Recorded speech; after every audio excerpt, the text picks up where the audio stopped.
absolutely. Even though you give it to Hugo in the end, but... well, you know, even Hugo came to the desk and was like, no, G2's going to win. Got to give them a small win somewhere, but here we are. JKS at construction. Let's see if he's got anything up his sleeve at the ready. Here comes the smoke. JKS just waiting, biding his time, and swings into the fight. Sees a couple of Cloud9 players now running towards him. He's alone. He's got no help with them, so this is a really interesting situation. They've just kind of an initial glance to kind of keep them at bay as long as possible, but there was a matter of time before JKS got ran over. Well, it's a Hobbit, and immediately taken out by Hunter. Not a problem for Hunter's USP, as we still stand at a 4v4, and Hooksy in middle. He knows Shiro's here. He can smell him. He knows he's always in these pesky positions, but dealing with him is a whole thing altogether. They've got to go get that kid as well. They actually have to go kind of chase that down. Wow. Oh my lord, what shooting from navi and Shiro. Monacy's the only one left. He's taken down. Cloud9 have the pistol. Yeah, well, they got a round already on the board. And, you know, coming into this event, you look at Cloud9's map pool. It's pretty weak when you look across the board. I said it on the desk. They've only played like 10 maps in the last 3 months. With the pistols, a couple of Ds, MP9 for Hunter boosted up. Putting them in pretty good positions to get away with something at the moment. Now let's see what Hunter can do with the MP9. Always rocks a new skin combo. And here he goes, letting rip on the MP9. Hobbit down and out. And he's taking a lot of damage. He's going to move away. Hooksy and JKS waiting patiently at the B bomb site. Here he goes. And JKS gets let up on top of the wood, but doesn't get away with it. Now it's Monacy's turn in mid. Yeah, but more kills coming out. This is actually a little bit dicey. Shiro's going to have to be passive now with only 9 HP. Man advantage for G2. They've got a couple players dinged up as well. End of this round is going to get chaotic as navi's trying to peer over the smoke. Ooh, getting tagged through it. Did enjoy anime moves from navi earlier on today. This team have become quite synonymous with anime. Yeah, they all seem to love it. Yeah, they have. And I think even Hugo was bringing that up, you know. It's maybe they can get back into this with some sort of anime storyline. Well, this is around where the new guy, Buster, is going to have to make a play. He's got full HP. He's got the Galil as well. He needs to start being able to pressure in towards middle. It's a little bit scary because he's got the bomb, but there's no other options left. He's got a kill here, surely, but Hunter's left that position, went back in towards CT again. He's just in limbo between construction and CT, stays covered behind the wall, but it comes down to timing as there's limited time left here for Cloud9. This could get real messy. G2 just holding, navi coming around the corner, and Hooksy's 5-7. Gets a pick, the Deagle wasn't good enough to bring down Buster, but there's 9 seconds and 2 players still to cut through. And Buster's doing exactly that. He's found a couple, and now comes the bomb plant and swinging out. JKS can't deny the bomb plant itself, so it's on Shiro to try and clutch it. He's done damage onto Niko, but good luck bringing him down. The Deagle sends it through. You can see, I mean, they would have liked, Shiro wanted to be aggressive in that round, right? But just low HP, he had to kind of sit far back and hope that they were going to kind of rotate into his positions. But when his teammates go down, he has to kind of move at that point. But they would have loved to have had that extra player kind of attacking into the bomb site. Everyone split, everyone low and dinged up. Good round from G2. Well, tied up 1-1 already. We're going to see what Cloud9's economics. Niko down short. A little bit of a gap to play with on the side of the smoke, but the masters of the smokes at bottom ramp are often Cloud9. And they are going to win that first fight. Shiro right through the smoke takes down Niko. That's a painful one for G2 to take as well, because you don't even really get anything for it. You weren't even really challenging. That's just a free opening kill for Cloud9 through the smoke and no chance of a response. Utility and nade starting to run out for G2. Cloud9 have still managed to hold on to quite a bit of their own. Reconvening towards B stairs, but another smoke just deployed. Strong defense here with 3 people. Now Hunter's just got the flash set up, ready to go. It's about to be explosive for JKS over the top. His teammates just down in the midst of it all, and ooh, that's not exactly the best outcome for G2. Just 1 kill from JKS. Good reposition from Hunter, though. They'll never expect this. They wouldn't expect anyone to get close up towards boards, and that's a play for G2 where you think maybe there's only 1 to 2 players beneath the stairs. They weren't ready for 3 to 4. When you go to the top, you just see everyone looking at you. Oh, this sucks. I did not imagine this being the situation. Well, Monacy, he's trying to pull this back. Through short, he's got a kill on Hobbit, who went off on a journey on his own. Moments. Oh, gonna get caught by Monacy. Another kill for Monacy, this time onto Shiro. Down to a 2v2. Somehow Cloud9 letting this round slip by, but Hunter not ready for that position, so it puts Monacy in a 1v2. Stuck between 2 players, and what a recovery from Buster. Yeah, that's really nice. That was scary for Cloud9 too, because you have a big advantage in manpower, but you're not playing the trade game. You're still playing that style where Hobbit's kind of getting aggressive, seeing how open the B bomb site is. He gets dropped alone. Buster's pressuring alone in middle as well. Trade's not coming in made that much, much sketchier than it needed to be. And this is negating the B aggression from G2. Well done, and a great round from Buster with impact. Opponents, which used to be a feature of teams of old. And this will be a great test at the start of Pro League. Look at this from niko, getting in the smoke at the bottom of the ramp. And he's starting to spam through a few bullets. niko trying to be careful not to get caught by that. Yeah, he's already been caught by it once, right? In round number 2. Yeah. Or round number 3. Doesn't want to happen again. No, not at all. This round's really important as well, and the CTs don't have any utility really. You know, you still only got a couple of smokes available here. And xantares, you're basically starting the round. This is great, though. This is an advantage of Monacy, too. And without utility, you're just going to park Monacy with a deep angle down a ramp, and you're going to allow niko to shift over to a different portion towards the middle part of the map. Monacy's even got a defensive smoke if he ever needs it to buy himself some time or some space. But that extra information of the op peering deep down, I don't know if Cloud9's gonna want to come challenge this in the mid-round. Very dangerous. And it looks like over towards mid, Cloud9's going to go. Little bit of utility spent towards Monacy's position to help activate Hobbit all on his own. Well, in the meantime, G2 has started to move down the B stairs. Axel is the player that has to deal with this, but there's 2 players coming his way, and Axel is not even going to be able to deal with xantares. So a great start for G2. 30 seconds left. No, but that opens up the middle of the map. Cloud9 know it. This is a great call. On the back of it, Hunter goes down immediately. And now NaVi, where does he take the team? A or B? He's got to pick now. And they're starting to wrap around towards the B-bomb site. Oh, it's JKS. And he is so good when put in these anchor positions when he has to defend alone. He's got himself one. Throws the smoke down to just stay alive. And this is causing so many problems right now. Hobbit, in the meantime, is taking his teammates out, but JKS is so reliable. Plays it to perfection. Buster finally gets rid of him with just enough time to put the bomb down. Monacy now arriving to the party. A missed shot, but it's niko that helps him out. Buster takes the bullets through the smoke, and there isn't a duo you would rather have in that position. No, I mean, if you're Buster, there's nowhere you can go. You know the op is already out and likely keeping you boxed in from your right, and you know that when that smoke fades, you're right in the open for niko. So good recovery. Well done from G2 to keep the pressure on. Not out of it just yet, though. That's an expensive victory with only 2 people surviving. But good aggression down the A ramp between JKS and xantares actually really helps this out. This is a phenomenal play from JKS. Even though he can't get the third, it's absolutely wonderful. He opens up the opportunity for a retake. Quite the master of this spot. Got a couple of smokes named after him here. He's actually managed to find the perfect gap. Look at this.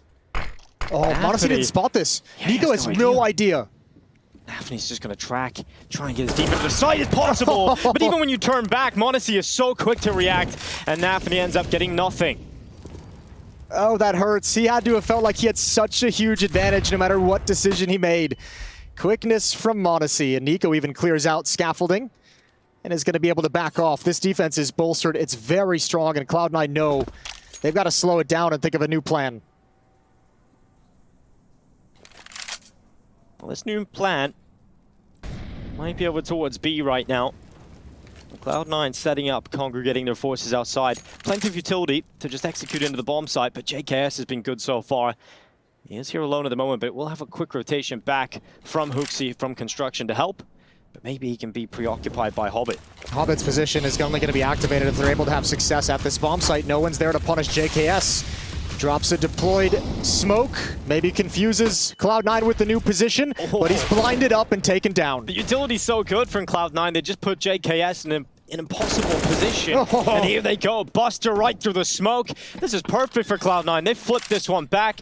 The B bomb site's wide open, and they aren't going too far. They're not straying into the path of niko, and they will actually see him because of the wide-eye peek. And this is looking great for Cloud9. They've shut this one down.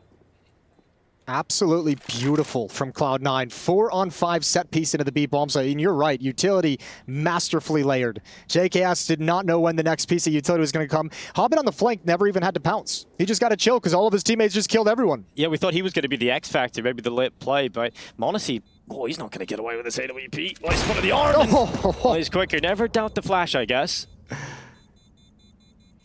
That is quick, and he takes the shot before Shiro can probably even see a whole lot.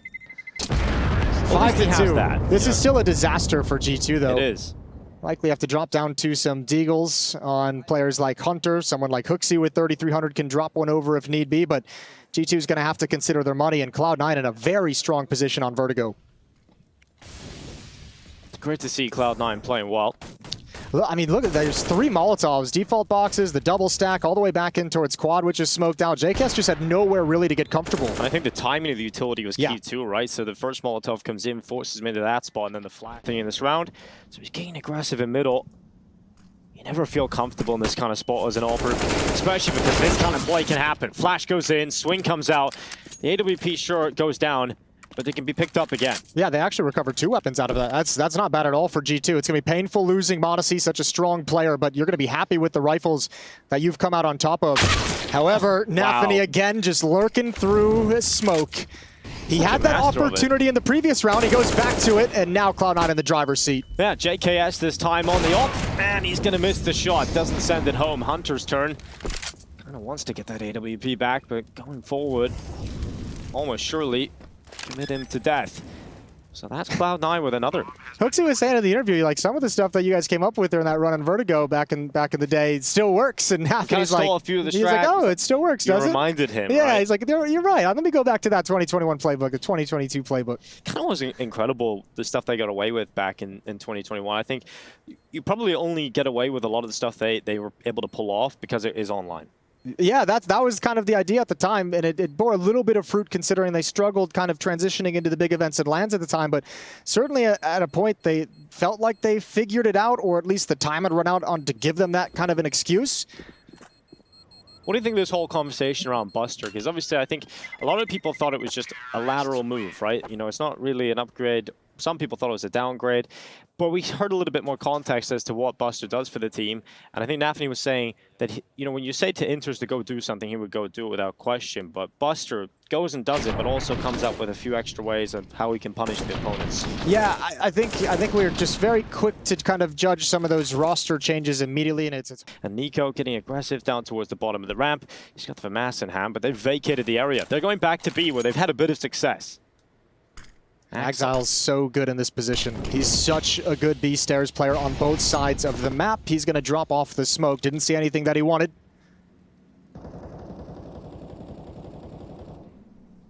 Now, previously in a 4-on-5, Cloud9 readjusted to the B bomb site and had that wonderful set piece with Molotovs. Throwing some utility, looks like it's going to be a fake, and it's pulled niko forward, so equalized, but still no clean opportunity with 42 seconds on the clock for Cloud9. They going back? Seems like they are. Hobbit's making the move to run back. Axel still pressuring towards the B-bomb site. And G2, they're always active, and here's the kind of CT moves we're used to seeing. JKS getting aggressive, but Axel's smart. He keeps his head tucked down behind the box, and once again, it's given back. That's a ratty position. It is. That is such a ratty position. 20 seconds, and G2 with that aggressive push from niko don't have information of what's coming, so the defense is split. And it's all on HooXi, but there's no real time to clear this position out. As long as he doesn't make a mistake, but he does. Peeks way too early. And now there's time for a bomb plant, and Hunter and modesty have a decision to make. Well, the nade goes down, so does the bomb. And unfortunately, Hunter locked out. It's modesty coming back in, and this isn't the start that G2 were hoping for. And modesty may have the right read on one player's position, but with the lack of anything to play with at this point, you'd have to offer up quite a few kills quickly here to modesty. He's got the first on Hobbit. No kit though, so I mean, he'd have to pick up the pace if he really wants to go for this. Running in, AK-47 to another one. There is a kit down on the top of the stairs. Modesty sprinting. Fantastic movement, but luckily Axel has the no-scope. Yeah, you like the attempts. Admirable from the young star. He's had a couple of huge clutches. Actually, more than a couple. He's had plenty of huge clutches under his belt already. Really well done from Cloud9. I got to say, I mean, that's a massive mistake at that point for HooXi to kind of swing out with 10 seconds on the clock. He's just looking for information. So it's a mistake born because G2's feeling uncomfortable, not knowing what's happening on the map. He's trying to find that intel of where they're going to end over towards A at this bomb site. Unfortunately, it's a strategy being deployed here at the Pro League. I think he bought the wrong gun. Let's see. And they didn't want to waste the money, but he might get rewarded for it anyways. That's modesty to go down. They're like, what is happening? Why has Hobbit got the open mid? I'll figure this one out, G2. Maybe this is the perfect curveball, but nafany's lost the ramp fight. He's been so good at getting that going. This time it's Axel pressuring up towards B. This has been the response many times, and JKS cannot handle it. He's not just pressuring, but it's a different timing of when he challenges, right? Wow. Hooksy's going to have to move forward. They know his position. Awkward jump. Hobbit's got another one with the second op on the T side. And there's the aggression from Shiro. Pulls out the pistol, drops the bomb. Oh! Hunter's brought him right back. Here we go, Hunter. And unfortunately, drops back into the crosshair of B2. It's another problem with the economy here again. And remember, if you're the defender, if you're like JKS at that B bomb site and Hooksy's been there. JKS gets the utility in just to try and slow this one down right from the get-go. NaVi is going to take some damage from it, but he's got Axel alongside of him. I like the change up from NaVi. Been always towards the A side of things. And now it's G2's response. Hookzy gets flashed in for a peek, doesn't see anything. Now he's going to continue moving by. He's actually got the perfect timing, but he comes out of the smoke and wins the fight versus Axel. That's a difference for G2. Yeah, finally a huge opening kill. The grab Modesty spotted one is going to build on top of it. Third time out is the charm, and G2 is in a 5-on-3 in round 13. And this time, even, I mean, none of Cloud9's moves have worked. They have no map control anywhere.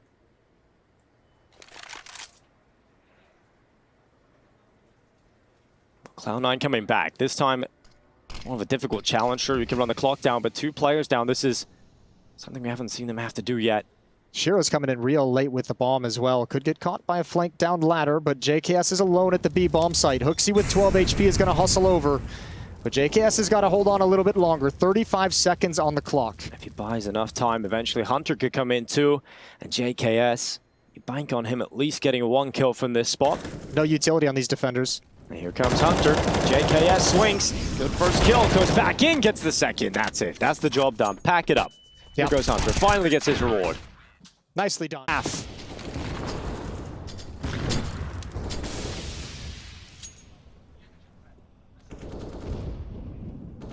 niko just up on short. NaVi playing around his own smoke.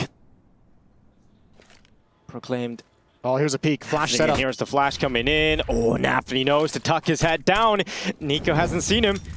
Now the Molotov comes in. niko forced into the fight, and that's perfect. Another little rack corner found by Cloud9. Yeah, that's actually so sick from... Oh, they knew exactly where the flash came from as well. Exile smacks him down, and that's usually the B stairs player. That position is vacated from anyone from Cloud9. If G2 want to risk it, you might just want to try and pull JKS over immediately. Well, he's going down the stairs at B in the time being, but I don't think it even matters. All the kills for Cloud9, and that hope and dream that G2 would be able to pull off 5 in this first half, well, it's out the window. That's a good round from Cloud9 as well, considering that's a nice killer instinct to see out of Cloud9. You can see Shiro just holding on to the bomb. He's like, let's go hunt that last weapon down. I'm going to let you guys move across the map a little bit longer. 40 seconds to wait for it. JKS going to try and hold on to this weapon a long time in T-spawn.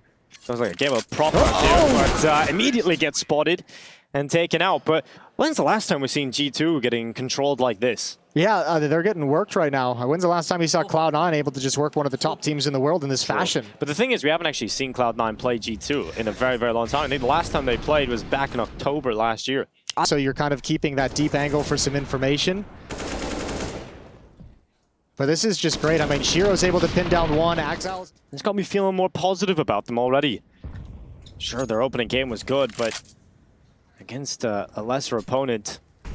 But they have brought a great level to this game. Hunter spots the boost in mid, and Hobbit taken off the top of it. But even when you lose that fight, Cloud9's going to have something going on the other side of the map. This time, niko's alone. Here comes Shiro, and he catches niko on his own. He's broken in.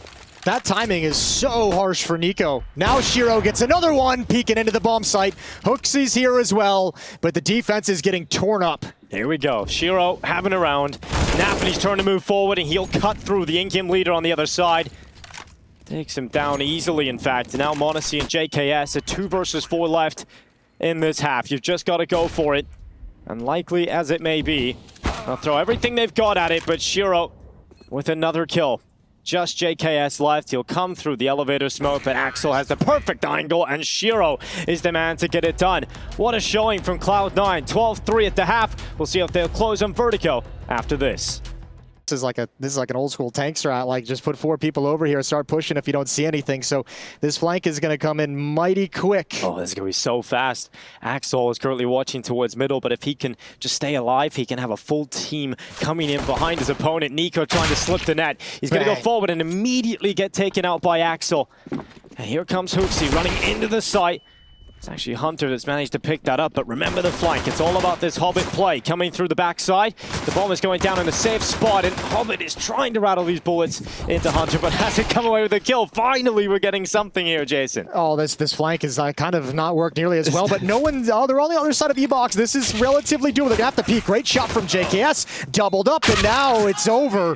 G2 take the pistol. That was all over the place. That really was. We had the flank coming in. We had the bomb being planted. Everybody dropping behind the generator. The winning call, it seems such a small detail, as xantares and Hunter pushing forward and clearing Axel out of that position behind that E-Box. If you behind generator, if you let him stay there, that flank is so much more aggressive because you can't push yourself into safety whatsoever. So just that one kill opened up a lot of avenues for G2 once the bomb is planted, and obviously some freaking incredible shots from JKS. To go up against Monesi. And Hunter, in the meantime, is pressuring towards B, just that standard Molotov in behind the wood. But as soon as I say it, Shiro catches Monesi right at the beginning of the round. It looked like a wall bang straight through the wood there. And niko's picked it up. We know niko loves to get the AWP in his hands when he can. Not often allowed to do it. Why would you with Monesi? Oh, he just missed the timing. He might have had it, and Shiro's too quick. Well, that's usually what happens. niko no longer with the AWP. That was his moment. That was his chance. But Shiro is on one. I'm assuming he spotted Monesi through the little gap in that scaffolding from that angle. Oh, my lord! What? Shiro has got another one. A ramp is closed. Just straight up closed. I got no idea where that one came from. I don't even know. He's just shooting people through the walls. All right, JKS. It's up to you. Create something out of nothing. Jeez. Shiro with 3. He might even get 4 here. I don't really want to go into the A side if I'm Hunter. Hobbit's over here with the rifle up on top of the boost. I mean, I think if you're G2, I almost felt like it makes sense they want to go for some fights and try and find some kills, right? This is the first gun round from Cloud9, so any kind of economic damage that G2 could do would be nice, but without finding anything in a 2 versus 5, you know you have an AWP in play, there's no flashbangs, there's no smoke, there's not a whole lot of tools to kind of do anything. So this makes sense as well, just saving the weapons at the end of the day. Drop one over to xantares, who's stuck on 150, but what a statement round from Shiro in the first gun round of the second half. Yeah, that was a big highlight round from Shiro. I want to see the third kill. Yeah, I kind of want to know where that came from. We'll see what the bot has for us. Yeah. What a disgusting round with the off. This is... No way. No way. Okay, he saw him. He flipped my lord. Into the call. The spam not going to connect. Shiro's in a new position. Is he about to get another opening here? Oh, he's going to drop back at least. Yeah, great utility. Molotov and flashbang combo. Shiro, he does fall back, not all the way. Still in a little bit of a danger position, but G2's attack is going to be happy with the utility used and back off without peering around the corner. Seems like they want to work onto the B side. Hero JKS setting up the flash. Hunter should then start to make his way up the stairs. Axel's got a defensive smoke to deploy when he feels a little nervous, and here it is. Just going to plume on the steps. Deny access for G2. The flashes just keep coming from JKS, and here they go, moving forward. They've emptied his utility belt, and Shiro's come over on the rotation, but it's the rifles that get the first kill. Shiro lights up on towards xantares yet again, back-to-back rounds. Monesi needs to find a little bit of a gap, but it's heating up, and he misses the shot on the retreat. Axel's rifle lets rip, and JKS can't get anything in mid. That hit is so hard to pull off if you don't put a Molotov at those default boxes, because even though they know Axel's position, and even though they know he's blind as well, if you don't actually force him out, you have to keep your attention there, and that opens up Buster not having anyone pay attention to him coming in for support. Shiro with the AWP didn't have any pressure put on him as well, and G2 just gets stopped. Look at this. Everyone's glancing at Axel. Hunter and xantares, the main thrust of that attack. Eyes forward, and their deaths come from the side. An 8-round... Doesn't really even be any crazy moments from the individuals of G2 either, which can often get you back into the game or win a round you shouldn't. They've just suppressed them entirely, and it is that slow T side that kind of drained it out of them. this is... And now, I mean, it's just Shiro with the ult in these gun rounds. Like, what are you supposed to do? Every time you head in his direction, it's an automatic kill for Shiro, sometimes even 2. Well, Shiro 27 and 10. Yeah. Might get another one to close this map. Hunter goes...